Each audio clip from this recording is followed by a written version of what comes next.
চাইলেই আমাদের সব হতো, হতে পারতো আর কি। আমাদের একটা প্রেম হতো, সংসার হতো, ঘর হতো, একটা বয়স্ক কাল হতো, কিন্তু তুই চাইলি না। তাই আজ সব হয়েও আমাদের কিছুই হলো না। প্রেম হলো না, সংসার হলো না, ঘর হলো না, একসাথে বয়স্ক হওয়াও হলো না।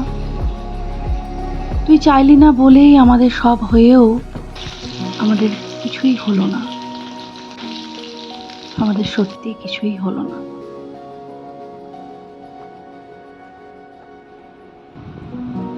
আমার তোকে অনেক কিছু বলার আছে।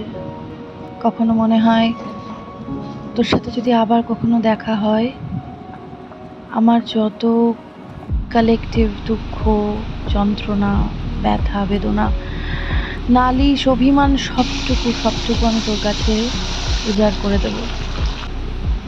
সেদিন শুধু আমি বলবো আর তুই শুনবি। কিন্তু কি জানিস, তোর ব্যবহার আমাকে তোর থেকে অনেক অনেক অনেক দূর করে দিয়েছে। কখনো কখনো আমার মনে হয় আমার কথাগুলো আমার কাছেই থাক।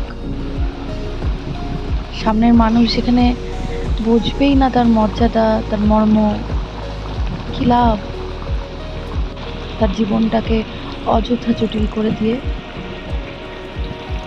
আমি তোকে আর চিনতে পারি না। তোর কথার কাজে এত এত অমিল।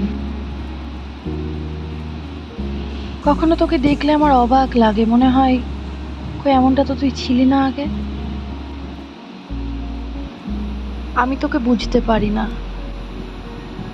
আমার তোকে অনেক কিছু বলার আছে, কিন্তু আমি তোকে আর কিছুই বলতে চাই না।